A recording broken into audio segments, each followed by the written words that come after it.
What's going on, Dragons? Happy Friday, and welcome to episode 22 of the ERCast, your weekly Friday Night Magic pre-show.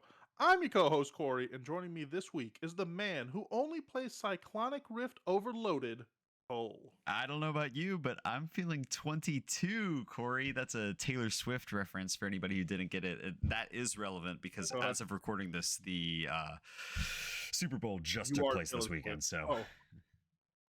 I thought you were going to say, as of recording this, you were Taylor Swift. Not unfortunately for my wallet. No, that is incorrect. All right. And also, entering the den, it is the Dungeon this week from the Chaotic Commander gameplay channel, the star of YouTube and Twitch. We have House Rule and Chaos aficionado, John. You're too kind. You're too kind. Hey guys, this is John from Chaotic Commander. What's that? So you also Taylor Swift? Am I also? No, unfortunately, I'm not. You know, she just passed Kanye as the top listened artist on Spotify. I didn't. This is Great Start to Our Magic podcast. and current events. Current events. All right. Sorry, I didn't mean to cut you off. John from the Chaotic Commander. All right. Hey guys, this is John from Chaotic Commander. I run a small little YouTube channel and Twitch stream where we play twice a week sometimes with house rules and sometimes without. Just normal, very ordinary, bland commander. I fundamentally disagree with that statement. Please check John out. He's a ton of fun. And if you're lucky, you'll catch one of the videos or several videos that Cory and myself have been in and had some very interesting, very fun gameplay with a lot of different wacky house rules. And a lot of losses. I'll throw that out there. A lot of losses. I did just take home my first dub. There's been quite a few wins, Cory. Don't sell yourself short. I feel like I've lost more on my own channel than anyone else. But if I undersell myself now, it's all about the politics game. If I undersell myself now, I get targeted less later.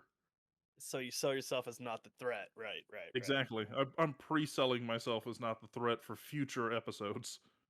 Fair enough. But this week, you guys, our topic is not Taylor Swift, though she might pop up from time to time, as she tends to do. Our topic this week is house rules and how you can implement them into your games. So we brought, I believe, the foremost house rule user in our friend group, so we can kind of break it down. So John, you run a lot of house rules on your games. There is a little bit of a chaos element to it because, and you can describe it yourself, but I know you roll dice, you get some randomized rules, you kind of run with it. So where'd the idea come from? Kind of how's it working out for you? So basically the idea is that I wanted a way to differentiate myself from just EDH content creator. I wanted there to be an additional layer to the games themselves. And then the name Chaotic Commander, initially I was just going to focus on like crazy builds or like deck building restrictions, but then that requires you finding people every time to build a deck also with you with those deck building restrictions to make the games fun. Like previously, the first game that we had with any kind of restriction was like a budget eBay deck game that we did a very long time ago. It was a lot of fun, and but I decided that there needed to be a way that it was just easier for all the guests to contribute to the uniqueness of the channel, what I wanted to do. And so I wanted to come up with rules that were fair, not too overpowered, but like universally applied to everyone, kind of the same. So it was to speed up the game also, because I've been in quite a few 3 to 4 hour commander games, and it's a slog to try to watch that. And I don't have a lot of time to at the time I was editing on my stuff myself, and definitely not fun sitting there trying to edit 2 to 3 hours of footage down to a consumable level. No, I can definitely commiserate with that. As someone who's sat down and edited before, in order to get like an hour of footage, it's like 5 hours of editing. So to get 4 hours of footage, there goes your week basically. Well, okay, to be fair, I never went that hard in the editing. Most of the editing I did was just edit out like the dead space or like the do nothing where some people's just like counting their mana over and over again Mhm. or just tapping and untapping and or I just like when you say quietly that. When you say yeah. that, you're staring directly at me. Like Yeah. people Yeah. just counting mana, a lot of dead air. I feel like a little attacked, but It's not a fair. direct attack to you because I did myself. I was like, I'd look back. It's like, man, I was like, I think I played pretty good. And then I look back. It's like, I took a lot of time to make that decision. And it's like, Mhm. all right, fair enough. So, but yeah, so that's basically and then when I decided I wanted to do house rules, I decided I should have it like not determined by myself. So basically, it was Sure, like there's a randomized element to it, so that like you're I not didn't get to rigging the say, game. yeah, exactly. It's like, oh, this two rules or this rule, because at first I was only doing one rule, would work really well in my deck, so I use that one. You So mean I decided, you're not running like your Rith the Awakener deck, and then you're like, and everyone starts with Anointed Procession on the field, huh? How yeah, strange. right, yeah. So that's true, right? It's you don't want it to feel unfair to the guest as well, and sometimes it can like I've had some instances where someone doesn't have an instant or sorcery in their deck, so one of the rules can't be used fairly, so I will ban that rule for the game and will re-roll if it comes up on the dice. Mhm. Um, but yeah, so I just sat down, brainstormed, and I thought about what things drag out commander games. Resource management, getting resources to play the game is one. Mhm. Live totals not going down fast enough is another one. And then I had a couple fun rules in here. So half the rules that I created were essentially just speeding up acquiring resources. Like the Mox Lantern, it fixes your Mhm. mana and it gives you a mana rock that can't be destroyed or anything. Um, Fire Cell, all spells cost the colorless less to cast for the game, so that speeds it up by at least a turn usually. And then Painful Inheritance is probably the least powerful rule. Is just finding a basic land every turn at the cost of 5 life. So that's probably the least powerful rule. That was Mhm. something you were going to talk about. No, no, I think so for those of you guys listening, so John runs 6 rules, one for each side of the dice. I'm gonna see if I can remember them. Hang on.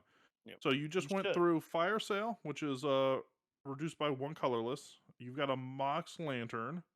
Mm. You do have the Painful Inheritance, which is pay 5 life to search for a basic. You've got Oathbreaker Light, which is have an instant or sorcery in the command zone and then gets exiled after 1 use. You've got one, I forget the name of it, that dings everyone for 1 life on their instep. Yep. The And dinger. then we've got The the dinger. sixth one, which is my favorite and seems to be eluding me. But that's how good it is. Yeah, so the final rule is the opening tutor, Oh which is yeah, yeah. basically everyone after they get the hand they're going to keep, they search their deck for any card 3 mana or less, and it's their first draw of the game. So, lots of people just be boring and grab Soul Ring or Mana Rock, and some people do interesting stuff with it, but it's hit or miss. I've Sure. used it to get a land. So, I think every time I've done it on your channel, I've used it to get a removal spell, just so I can show everybody that I have a removal spell in my hand. Hold it was it over our Kenrith? heads. Yeah, Kenrith's Exactly. transformation or whatever. I do remember um, that. And you did not use it the whole I game. didn't use it, It but was just a just bluff. having it was worth all the while. Yeah. So let me ask you this: so as somebody who's getting into Magic, let's Mhm. say if you're a newer player, or even if you're an experienced player, you talk a lot about having house rules made more for like streamlining, let's say the slower portions of the game. Like, oh, Mm. I'm out of land, or I can't find that card I really want, and so my strategy's not working. Would you suggest someone implementing house rules for that purpose, or just going kind of kooky for sheer fun? I think it can be fun. So the thing with like house rules is like the whole pod has to agree to it, right? It's not something Mhm. that you can just like force on the other players in the game. And I'm sure there are lots of different kinds of house rules. Like I've never really played in another game where there was like actual additional rules set in place besides one of my own. Sure. I've seen it where people would have like the chat uses channel points on Twitch to like redeem certain things that like limitations or rules that they can use to Right. apply. And I have No. incorporated a little bit of that myself over on Twitch, and some people do redeem it. Uh, I like to redeem the spiteful ones. Like not the because there's always like a draw a card or create a treasure. I yeah, like the ones that are like, who do I dislike the most? Hit them for damage.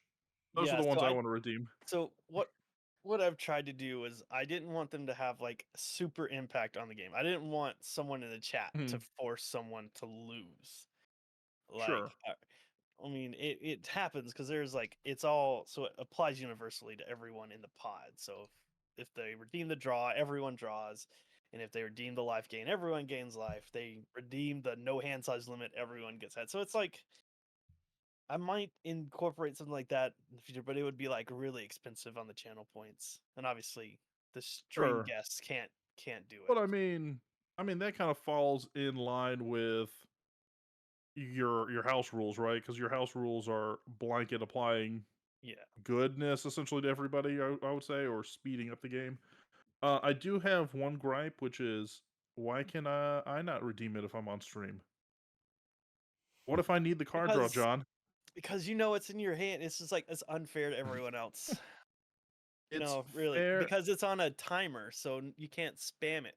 So not everyone I can spam mean, it when they need it. So if you use it, but my bots it's can someone spam else. it. No, it's on a timer, so you can only redeem it like once every like 5 to 10 minutes or something.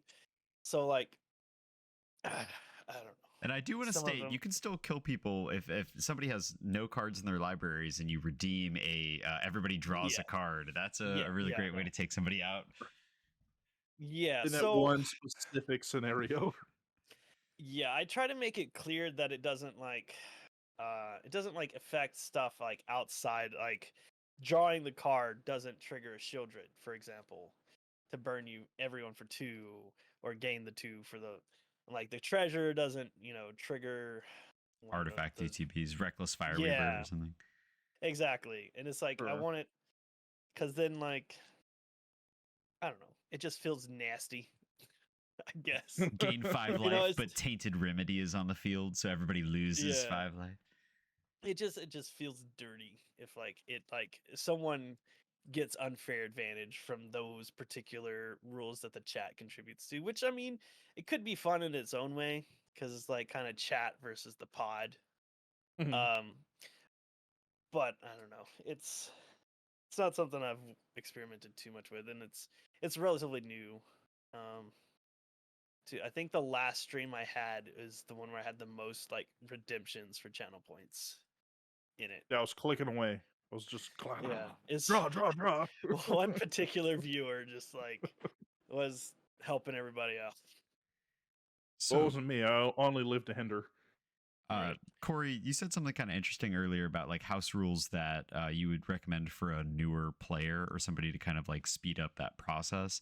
We've been Mhm. throwing around the term house rules a lot, but like basically house rules are just things that like improve upon the little aspects of the game, or they can even be. It's a kind of a broad term because I think something we all do is at certain tables is be a little generous with mulligans.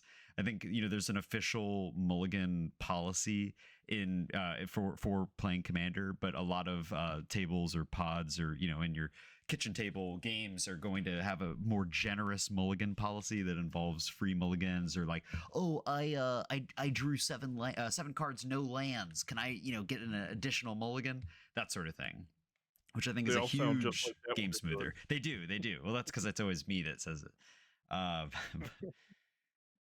but stuff like that you might Um, not think of as necessarily a house rule, that I would say is kind of at the core of being a house rule. It improves upon a little aspect of the game being the opening 7. Yeah, but I mean, let's be honest here. If your house rule went the opposite, like you're like, instead of improving upon the game, my house rule actively makes the game worse. Why would you have that house rule? I think every house rule should make the game better. Well, that's what Yeah, I was Theoretically. defining it as. I don't think if it's a house rule that makes things negative, it's not really a house rule as much as it is a restriction. But then you also see that with like custom ban lists and things where people, oh, I refuse to play against this commander. yeah, and I've kind of I've asked people not to play certain commanders before because it's not a fun experience, and the big thing about, I guess, difference is like hosting games versus like just playing at like an LGS or something. Is like you want all the guests to want to come back and have a good time, Mhm. and if you're playing like a super oppressive deck, like it's not fun for anybody. So it's not going to be fun for anyone playing the game. It's not going to be fun for anyone watching the game. Like some people like spite view it, I'm sure. Like, I've done that before. Is like I've rooted for someone out of like not really out of spite, just because like I wanted like the underdog to win, or Mhm. it's just someone's reactions are really funny if they're losing. But it's like it's you want to. So I feel like in content creation, you want everyone to be able to have a good time, and you want to see people's deck do what they're supposed to do. You want to see them like kind of go off, but not like steal the game away. Or, if they do, it's like kind of like after everyone else has like done something. Because I've played games where like I didn't use like rules or anything, and I had like 2 lands. I had 3 lands in my opening hand, and I didn't draw land for like 6 turns. So I couldn't do anything that game. And it's like it's not fun to not be able to do anything because you thought you were keeping a good hand, but Yeah. like it just turned into garbage.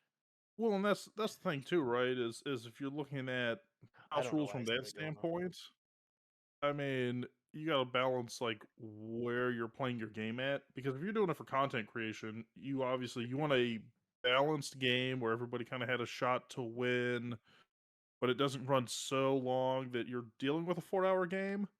Yeah. But you're in it more for like a entertainment, have a good time aspect, whereas you might have different house rules if you're at an LGS where you're playing with you and 3 strangers, or if you're playing in your own home with you and 3 friends.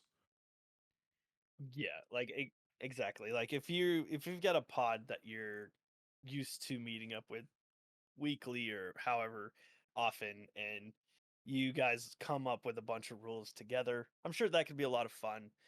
But like, taking like these rules to an LGS that I made and then like Mhm. expecting some people to like be willing to like play with them, it's kind of like a stretch.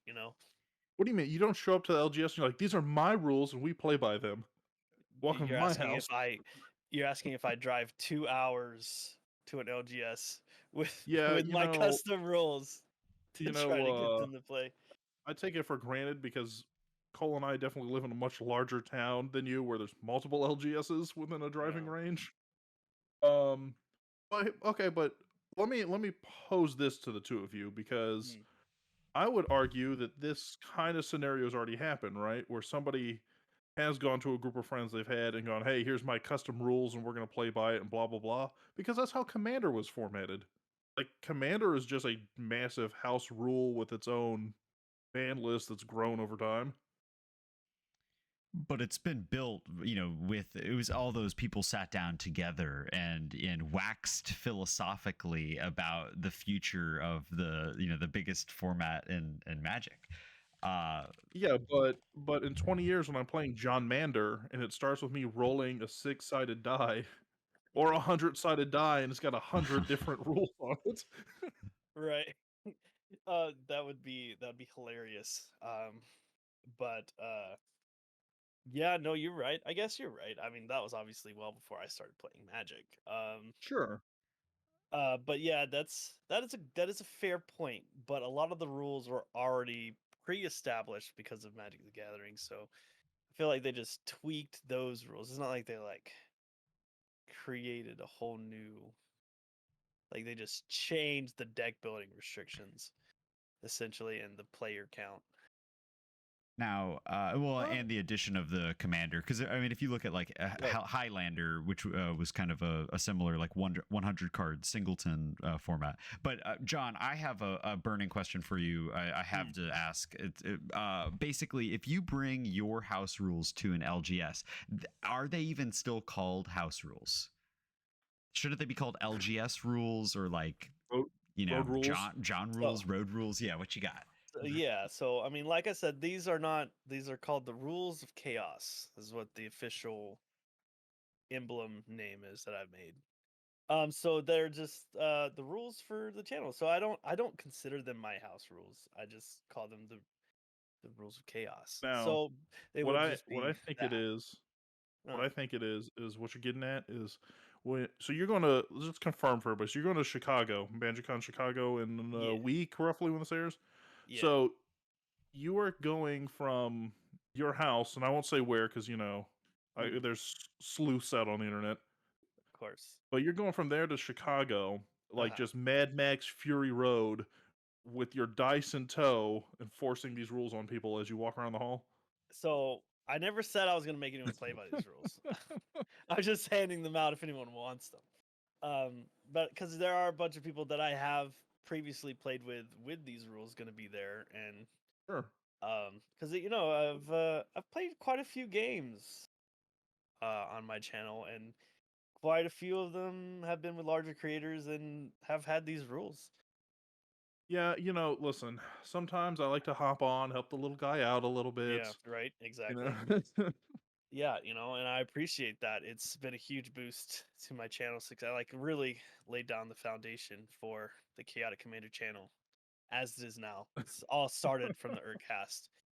And I won't forget that, even though I was your first channel sponsor. That's Um, true. and I'll have that forever. You can't take that You from me. will. You will have that forever, I think. Um, What about you, Cole? I mean, what is your experience with house rules? I know we're picking on John a little bit, but you're being awfully quiet over there for someone who's slinging accusations about house rules. Well, yeah. So I've played for a long time now, and I kind of am happy to play with whatever my group is wanting to do. I do sometimes get a little bit frustrated by extremely generous mulligans. If you're mulliganing like 5 to 10 times and expecting to still have a 7 card hand, it's like that's probably an issue of your deck building, buddy, rather than like luck. But I have played a couple games with kind of a more generous mulligan that's like, partial Paris, where you're able to swap out cards and then maybe even a cheeky scry afterwards to determine if your hand is like truly playable. But my personal house rule that I play with, kind of regardless of if anybody agrees to it, is that I like to try to implement the take backsy, takesy backsy counter system, which kind of was originated or popularized by I Hate Your Deck, which was a channel that I don't think they continue to make videos at this point, oh, they but do. but, They do. but basically it's like, and if I were to play a regular game of Magic, you see a lot of like, oops, I tapped my mana wrong, or oops, can I do that differently, or do you mind if I sequence that differently? And the takesy backsy counter system kind of like makes those little things add up, because once you've had 3 takesy backsies, you lose the game at the end of that turn. So it just encourages you to kind of focus on your own gameplay, and encourages you to not make horrific mistakes or even really small mistakes, so that if you do make a larger mistake down the future, you have kind of the gas to the counters to spare. Well, I have played with you for years, and I have never once seen you apply these takesy backsy counters to yourself, Oh, ha ha let ha ha alone ha. anyone else. I've never made. You've never seen me make more than 2 takesy backsies. All right, I'll give you that. I can't deny that. All right. And then I do have a couple of other house rules that I think are interesting. I don't personally play with them, but I wanted to kind of like flip it onto you guys and see if these are house rules that I think everybody has either considered or thought about, and it might take a bit of a agreement with your playgroup, but something like pretty simple would be hybrid mana symbols. For anybody who doesn't know, that's when a mana symbol has two colors on it, like it's split down the middle, and there's a forest and an island. Should you be able to use hybrid mana cards in monocolored decks? Oh, so yeah, I've kind of ran into this, not in like just deck building in general. Be like, I want to play this card, but because like it has an additional color that's not necessarily needed for the whole card, but for part of the card. I think if you like Rule Zero, I don't see why anyone would have an issue with it personally. Like I wouldn't if you're like, hey, I've got it's a mono red deck, but I've got some like a couple Boros cards, but I don't need to pay white to get the card. So I'm like, that's fine. Like, in my opinion. Yeah, Sure, who's that sure. hurting? Yeah. Yeah, it doesn't hurt anyone, and it's Yeah, I think it's okay if you have that conversation ahead of time. Now, like you were saying earlier, John, I think it depends on the setting too. Like if you go to LGS and you're like, hey, by the way, this is the way it's gonna be. I already built my deck and it's got like Master Warcrafter or whatever it is, the one that's like hybrid red white. You go, huh, but it's just a mono red deck, so live with it. I think maybe you have a couple cards, like side deck that you could sleeve in if they cry about it, but I don't see what the issue is. Like, I wouldn't have a problem with it. Okay, so kind of like going a little bit deeper into the level of infiltrating your gameplay experience. Like a hybrid mana symbol, you might not really notice unless you're scrutinizing. This would be something that's a little bit more restrictive, but no fast mana. And yes, that does mean soul rings. You're not going to be seeing any ancient tombs, anything that produces more mana than it costs to lay down. A little bit more restricted to prevent those kind of blowout games where I soul ring and do an arcane signet into with my ancient tomb, and now I'm casting my 6-drop or 7-drop commander on turn 1 or 2, or jeweled lotus, something to that effect. So my budget doesn't allow for fast mana. Let's just get that out of the way. Other than Soul Ring, it does not allow for fast mana. Yeah, I feel, especially in regards to Soul Ring, it's so predominant. Like it comes in every precon almost, and I mean, there's like Mana Crypt, Mana Vault, like all that kind of like, that I kind of don't. I have one deck with that in there.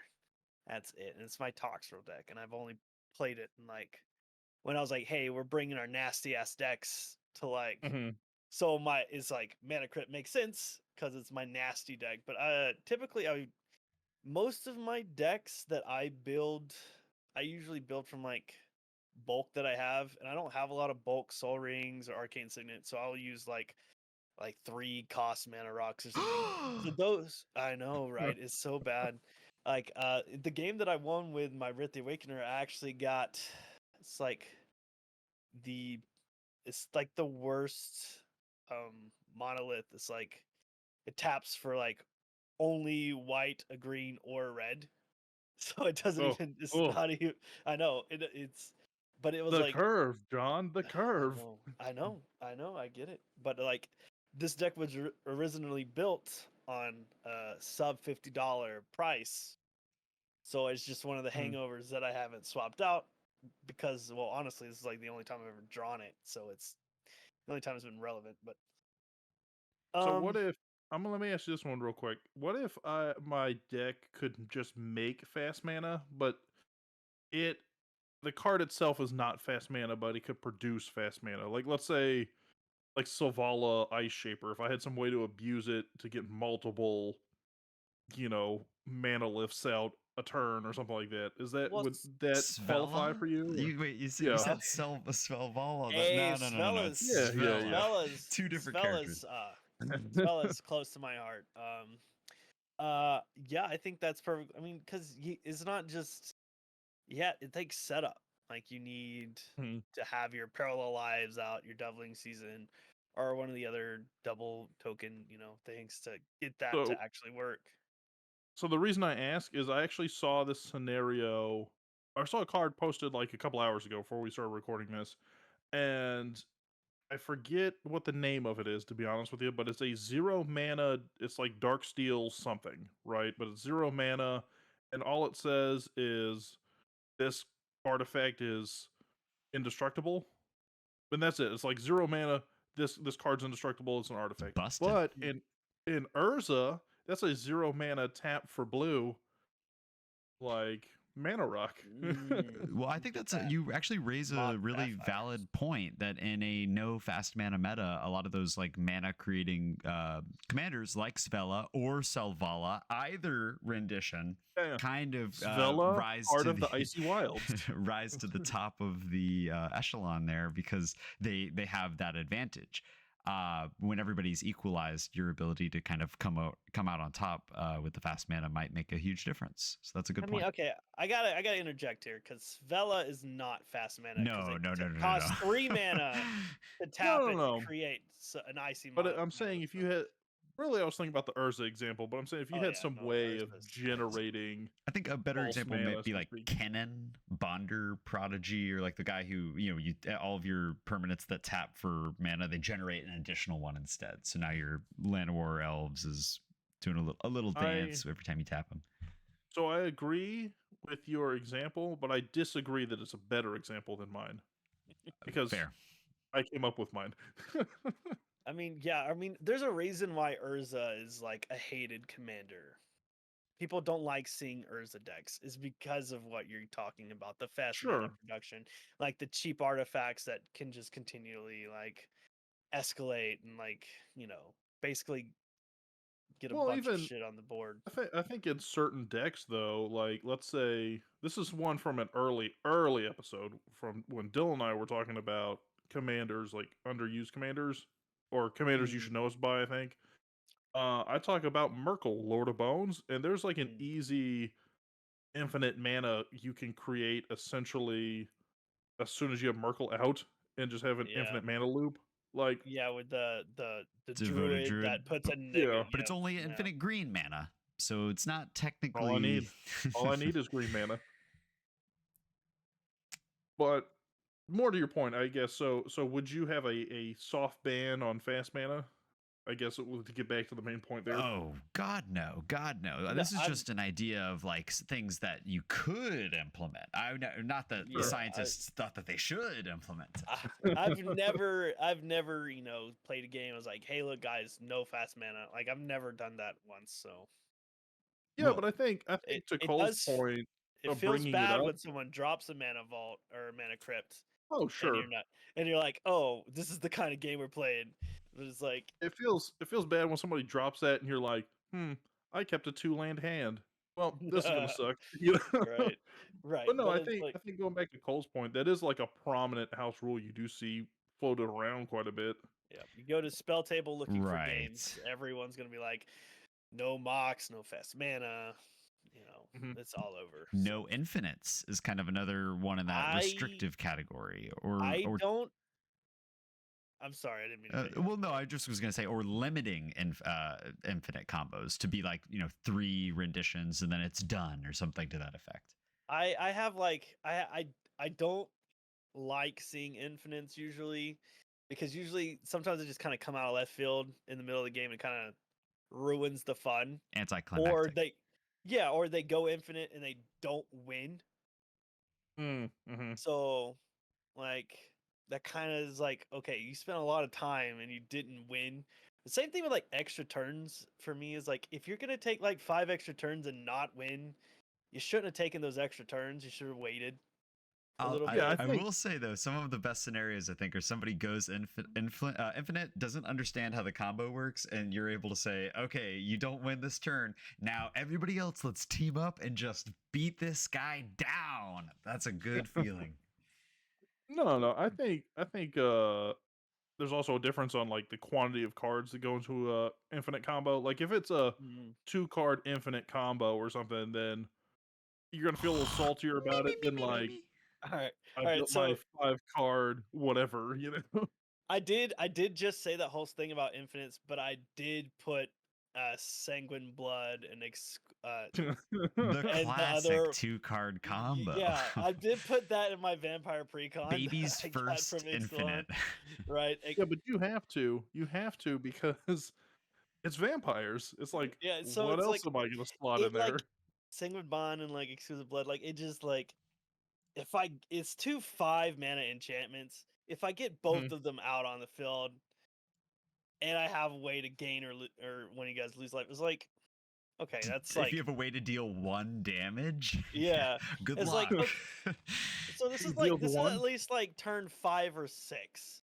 So I feel like usually everyone's had a chance to do something, and like that's if you Turn 5 or draw. 6 is pretty early. I would argue in But a casual game. That's you're not but with a expecting. precon, like if like that's if you draw both of them. You know how hard like how uncommon that is, and it's like the deck doesn't have a way to tutor it. So I just like luckily drew it. It had been going on for like an hour and a half, so like Mhm. it worked out. But like on Arena, there is this one. I think it's a vampire demon. It's got a boast ability that when it attacks, you pay 3 mana and you can search your deck for any card and put it as the next draw. And I have got some wins with Sanguine Bond and Exquisite Blood in Arena with that card. No guilt, no Nice. shame in this. Yeah, yeah. Now I do have Okay. one more rule to ask you guys about, and this one is a little bit it's a little bit out left field, I guess, because it might not really be considered a house rule. It doesn't affect everybody at the table.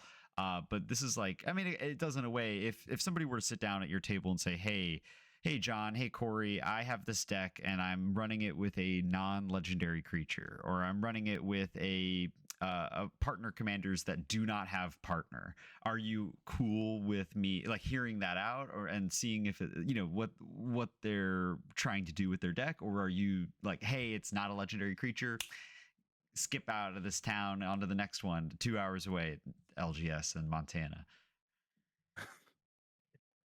I'll let Corey talk first because because this is like one of the things I really don't care about as long as it's cool. No. So I've seen here. Okay, so I've seen it online where people have done like thematic partner, so to speak.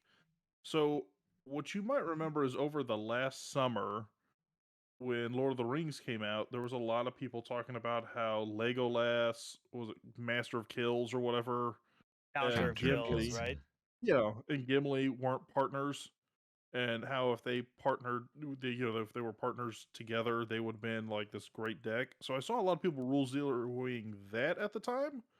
But I think if there's like a justification behind it, sure. Now, if you're like, I just want to have a way to tutor my 2 best cards and call them partners, like, oh, I've got Esper Sentinel and it's partnered with, Blightsteel Colossus or something, I might feel a little differently about it. you know? But I think if you have like a justifiable reason that plays to a deck strategy, then I'm okay with it. I've actually kind of been thinking in my head. So the 2 loyal doggos, Whoa. Yes, right? yes. Like I just Yoshimaru and Isamaru. no the one that Mowu, gets right? extra counters, the Yeah, green. Mowu. Yeah, Okay. it's I can't remember this name. It's like Yeah, it's Mowu, but it's whenever he would get a counter, he gets an extra counter. yeah, yeah, He's like 3 and a green. yeah. But it was And like then so there's Yoshi. like the two loyal dogs that have to do with +1/+1 counters. So I was like, that's so cool. That'd be so cool to do a deck around, but I haven't actually built it because I got the secret layer. I didn't know it was in the bonus card for the Uh-huh. Mhm. The Yoshimaru, Yoshimaru is great. and it like it caught me off guard. I was like, oh, this is such a beautiful card. I'm so I'll just upset that so both of you have gotten the secret lair, and meanwhile I want to build Yoshimaru and Kedis, which is the lizard. And I now that I've seen the new Yoshimaru art card, I'm like, this is the only one I can have. This has to be it, but it's like $50 as opposed to, like 8 or 9 for the regular one. yeah, I did But the see regular that. one's such a disappointment now. Yeah, he is a good boy, that's for sure. Yeah, yeah, yeah. Mhm. You're right. Mowu loyal companion. Like you got the faithful dog, you got the loyal dog. I mean, it's just like the perfect. Um, Yeah. yeah. Then I also wanted to do like a Sapperling one, like Namada partnered with fuck, I'm having a hard time remembering its Like the name. Micro Tyrant or something. No, not that. It was before that was even announced. It was Little slime damn, foot action. Yeah, Slimefoot. Slimefoot. Yeah. There it is. Nice. Slimefoot and Namada is like part because they both work, That but sounds it doesn't like insane, really. dude. That sounds insane. It's so it'd be cool, but like Now, it's like it does. if you run the other one, Slimefoot and Squee. So do you have 3 partners at that point where you're like, this is my Namada and Slimefoot and Squee deck? I mean, I guess that would add something to it because like Namada and Slimefoot have the same colors, so it's not like it adds anything. It just gives you an Sure. extra Sapperling engine like Right. in the Mhm. command zone. All right, so I got I'm gonna do a little different one then. So we've talked about some. Cole has talked about some potential rules, but I want to pitch. I'm gonna pitch to you guys some house rules we could include on the Chaotic Commander channel. Whoa. Let me get All my right. notes. I just want to get a yay or nay. We're gonna see And a if these token stick or out not. and a marker. What we got? Pitch All away, right. bud. First pitch. All right. The floor is lava. Everyone starts with Descent to Avernus as a permanent emblem. Beautiful. Absolutely not. All right, I- next. hey, you talk about speeding up games. Those That- games will be flying through. Yeah, but okay. All right, you got another one? Is that it? Yeah. My other idea. Everything has Phyrexian mana, so all your pips are Phyrexian, so they could pay 2 life, So you pay can off the just. colored pips too. That's actually that's interesting. I don't know. I don't know. That is interesting. Turning That's everybody one into of- Crick sounds a little bit busted, and also colorless decks. I mean, do they get any sort of compensation there? Fuck those No, they guys. get to learn how to be good. Be good. You think I'm gonna let somebody bust out an Emrakul for 30 life or whatever? No. I mean, I don't know. They can't cast anything else. So That's true. And there are That's true. some colorless, mana symbols and cards. So I don't know. You could say it's fair.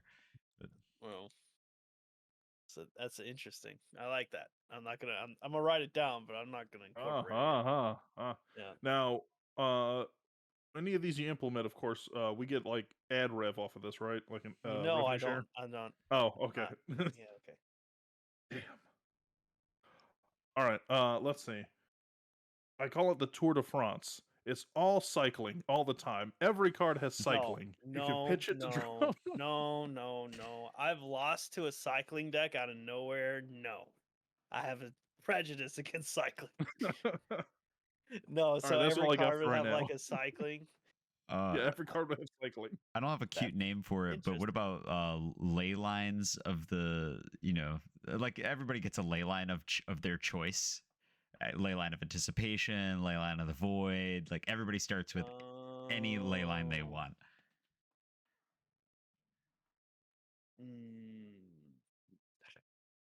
I don't know. Some decks, I feel like some decks would not benefit at all from that, and some decks would benefit like way too much. There's a lot of ley lines. There's like what, 7? There's one for each color, and there's a couple extra for like red. Right. All right, I'm gonna pitch a one I just thought of on the spot. I think this is gonna win you over.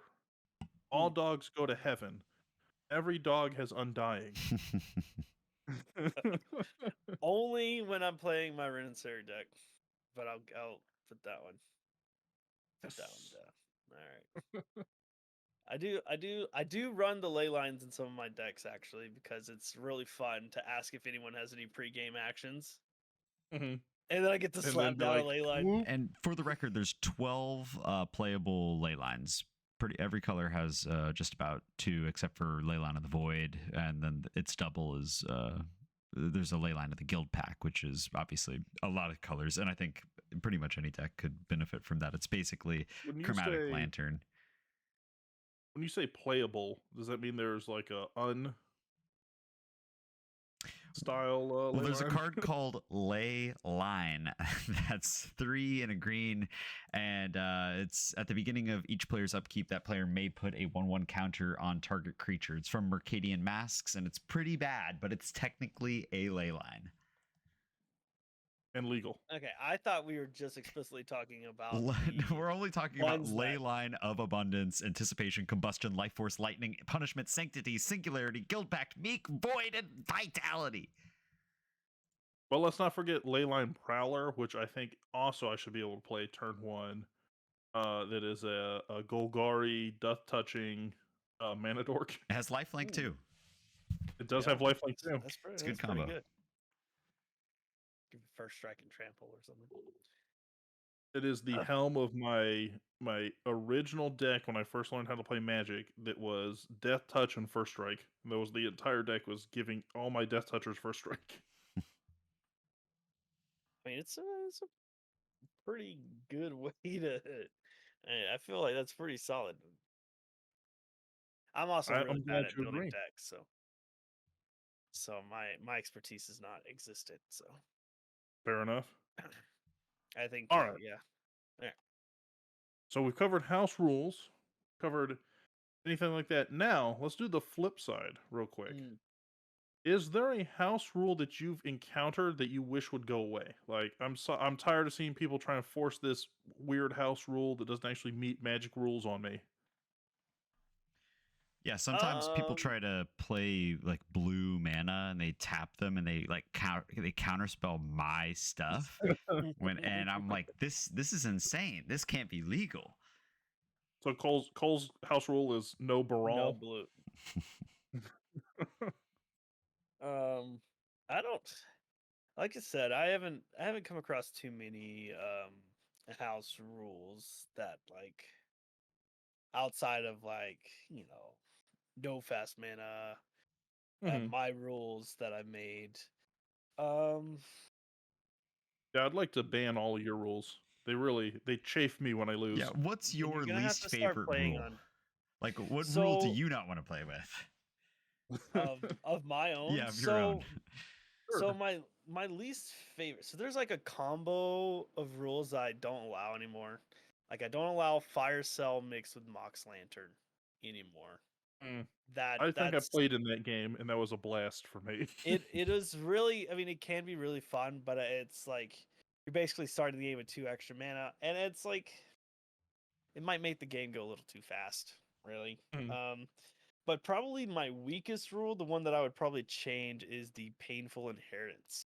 Because honestly, people will do it like the first 3 turns, and then they Sure. don't do it again, or like it doesn't impact the whole game. It impacts the first couple turns. Maybe revamp opening tutor as well Mhm. to make it like recurable. Like you can pay 5 life, and instead of your next draw, you tutor for something. That's a dangerous 3 mana. move. 5 Yeah. life Well, for so a there would free be- tutor every turn. I don't know, man. Well, I mean, like I said, I'd have to like do some brainstorming. Like it would be like you start, the first one is 3 and the next one is like 2, or maybe Mhm. you pay like the life goes up, like the life cost goes up. Like I just Sure, search sure, for my like there's- vampire, there's a my vamp commander- tutor, or my demonic tutor, or something that Yeah. I can get anything with. yeah, I mean, sure, yeah, that's a fair point. So maybe I'll just leave that one the fuck alone. But the painful inheritance, I probably would drop the life cost down, probably like 3 or something, so that people are more incentivized to use it throughout the game. Maybe as Mhm. like deck thinning potentially. Like, oh well, if I do this, there's less of a percentage. A 1% is less chance that I'll draw a land per turn that I No. don't need. No, I definitely agree because I think the times I've been on your channel that I've used that rule Mm, have pretty much been for color fixing, where I'm like, all right, I've Yeah. got 2 of the 3 colors I need. Let me go fetch the Yeah, third color or and you something do like it that. like once or twice, and then Yeah, and if then you're you like, do it the second time, and then it's never worth it again. What if later in Like the game, like after turn 5 or something, instead of fetching 1, it grabbed 2 lands or something like that? Like it progress, or you can pour more mana into it. It becomes like, a stronger ramp. or more life. Sure, yeah, So if you do like that's what I meant. start Sorry, at not mana. 3, so you pay 3 life, but you can pay 6 for 2, and then 9 for 3. And I feel like Life that at gain that point. strategy, just like. I feel like at some point people are like, okay, it's turn 1. I'll play a land for turn. I'm gonna pay 15 life. I'm gonna go get five yeah, just basic natural lands. potency. Yeah. Yeah, and it's like, all right, next turn I'm going off. It's like, I don't know. I think you do. I think you do like a Citadel of Pain kind of effect, where every land they don't tap, they lose a life on their instep. That way they're forced to play cards. Waste their mana. And just okay, I'll just tap all my mana out. Yeah, and by doing that, it also solves Cole's issue of them having instant speed responses I mean, on his that's turn. true. So what I'll do is I'll do that, then I'll play Seaborn Muse, then main step. I'll just Exactly. tap everything, and then Just keep going. yeah, Unwinding clock, all that good stuff. yeah. All right, guys. Well, I think that brings us to the end of the episode. We're gonna hit question of the week, card of the week, and then we're gonna head on out of here. So first off, thank you, John, for joining us. I think we had a good talk about house rules. Um, I think we had a good how I'm talk gonna about get a lot of things. a lot of things, from Taylor Swift to how I'm gonna be getting my executive producer credit on your upcoming show when my rules are 100% implemented. Mm. Ba-doo-ba-doo-ba-doo-ba-doo-ba-doo. All right, and now you are copyright claimed by Seinfeld. So Yeah, thanks. And he's very litigious, Cole. he, yeah, he does not seem to Newman be will like come after you. does not seem to be like a very nice guy, according to a lot of people. We'll on have the to save that for Yeah, a yeah. whole nother internet. episode. In fact, whole nother Now, podcast. You're- now, since we just came from the Super Bowl, I think this is where we do our obligatory pan to Taylor Swift, right? And then we cut back to what we're talking about. Is that what Um, you could do that? but next week, right? question of the week, you guys, and I have to say this has got to be my favorite question of the week. Not that I pick favorites, and I love all the questions of the weeks that we've gotten submitted. Paul, you're my favorite. This one comes to us from Paul over on Discord. Who asks, so you've talked on the podcast a number of times about Cole's ability to use pickup lines to get games. Can you tell me your best one-liner to get a game, Cole? Oh, wow. First off, I should say, just for the record, I did not tell Cole this question was coming before this moment, so he's 100% on the spot, proposing games to us. Oh yeah, I'm rolling through the the Rolodeck in my brain, and I'm coming up pretty much short in every category. The secret to it is to make it overtly not casual. You have to loudly exclaim, you have to kind of emphasis that you want people to overhear you, but you have to walk by and be like, if only there was anybody who could, show me how to, if I let's see, if there's anybody we could play. Yeah, you know what? I'm breaking down over this. I'm so nervous because I don't want to get beat by the people sitting behind me that can overhear what I'm currently saying. But you just gotta say, I'm looking for somebody to play with. You please gotta play with me, man. I'm dying out here. Yeah, sometimes it just works to be nice. It works to say please. You don't have to be creepy about it. You just have to be friendly about it.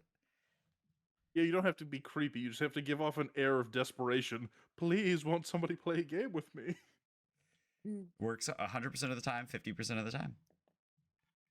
That's how you met Erica, right? Is like you just please, oh please. I did, and it's worth stating that we are recording this the night before Valentine's Day. So while we're here, I do want to know if Cory, you would be my Valentine. I And that's all. would, That's but our I time think for the I think show, everybody. I think That's John is already. John, what about you? You got any hot one-liners? When you lock eyes like another trainer in Pokemon Oh, with jeez. someone at MagicCon Chicago, or how are you going to approach them in a non-creepy yet pathetically desperate attempt to get a game? Oh, I haven't thought this out. Sure. I'm going to have a Bluetooth speaker with Pokemon battle music. And what I'm gonna do, I'm gonna Yes. play it whenever I look at someone and I see they've got a quiver or something. And I'm gonna run up to the table and be like, "We got to do it. It's the rules. You win, I give you $5 or something. You know, Them's the rules. I like them's the shorts. rules." Right? It's like my Rattata is pretty cool. Yeah, you should. It's a shame. It's a shame because if you were Joe and not John, you could literally walk up and be like, "My Rattata's the best. I'm youngster Johnny." Yeah. I mean, as far as like for real life, I'm gonna probably be hanging out mostly after like the first day, like walking around, going to the art and stuff. I'll probably just be hanging out in the create arena. I've got a few people who have said they'd get a game in with me, and so that's probably what I'm gonna do. I'm gonna. So what you're saying is anyone listening to us is a big scrub and they can't even dare to challenge you to a battle or a Oh game. no, they can challenge me. You can challenge me. You Sure. can walk up to me and be like, tap me on the shoulder, and be like, you know, I'm next. You know, that's fine. Yeah, I'm next. I'll have You put your quarter down on the playmat so people know. exactly. We'll have a should air quotes should have a play mat for everyone to sign. It's supposed to be delivered in a couple days, but I don't think it's shipped yet. So fingers I crossed. like But I that. will have. No, I like that. That's an idea I've had for the last like couple command fests that Cole and I went to. Just Yeah, having one so everyone could sign it and yeah. maybe stick it up on the wall or something. So basically, what I did is this, but it's like a white background. I shifted my logo up, and I've got the MC Chicago logo underneath mine, nice. so that everyone will sign it, so they'll know it's like this is from Chicago, the Magic Con, my first Magic Con, my first Oh, convention of any sort. Cool. That's gonna be awesome. Yeah, so I'll probably play with it on stream or something. It'll be my new playmat, and I'll retire this one or something. sure. All right. Well, thank you again, Paul, for your question of the week. Yeah. So remember the key points are sound desperate, breathe heavily, and have sweaty Mm. palms when you approach people. Yes, but Always touch smell their nice. card. But smell Yes, nice. yeah. Smell nice, please. Yes. Always grab their cards. That's never a issue with anybody. Just feel free to snatch them right up Don't if you even have any ask. Flaming questions Just about hot that. Cheetos. Flaming hot Cheetos is a must.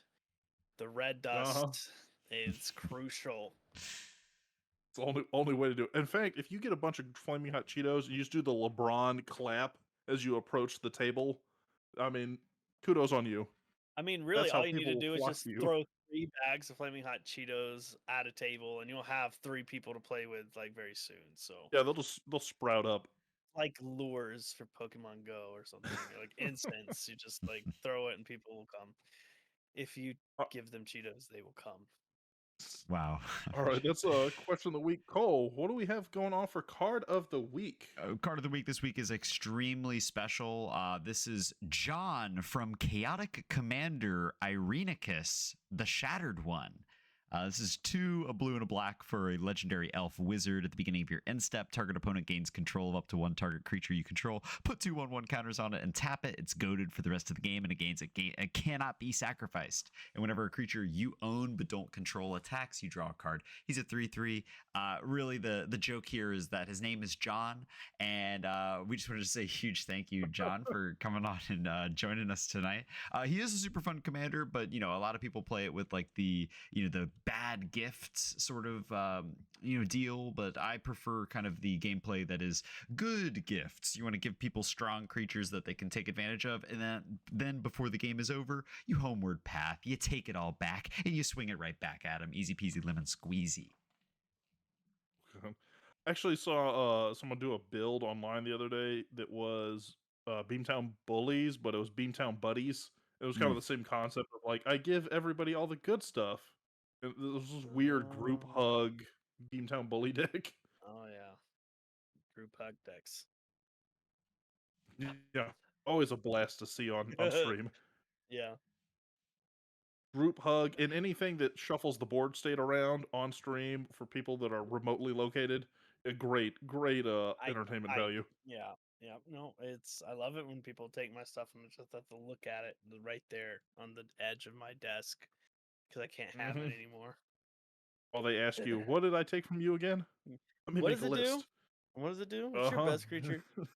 What's it do? Okay. All right. I'm gonna sack it. Okay. All right, guys. So that brings us to the end of today's episode. If you want to reach out to any of us, John, where can all the people find you at? You can find me at Chaotic Commander anywhere, except for Instagram, Threads, Blue Sky, and the other one that was around for a bit that no one used anymore. But yeah, I'm a Chaotic John MTG, Chaotic Commander, Twitch, YouTube, and Twitter. All right, very nice. Thank you for coming on, John. Guys, if you have not checked out John, like I said, he was our very first sponsor. So we've known him for a long time. We've actually gone back pre-Magic days, I believe. Oh yeah. So go ahead and check him out. One day I will actually appear on his show as well, so it'll all balance out in the long run. Never made it on for some reason. It's really weird. The But reason why is I've never invited you. Yeah, because I keep it got a little suggesting real. crazy rules. He's never invited me. I just show up with my Cheetos in hand. I just send a But you link can and pops in. you can find Cole at loveandmana.mtg on Threads and Instagram, ironically. So it's like John, but spread thinner. You can reach out to me at Sleevecard, or you can reach out to the podcast at UrCastPod or contact.urcast@gmail.com, where you can submit your very own question of the week, where we can have Cole give you other impromptu answers to embarrassing questions that he does. But thank you for making this to the end of the episode. Have yourselves a magical Friday, and we'll see you next week. Bye, guys.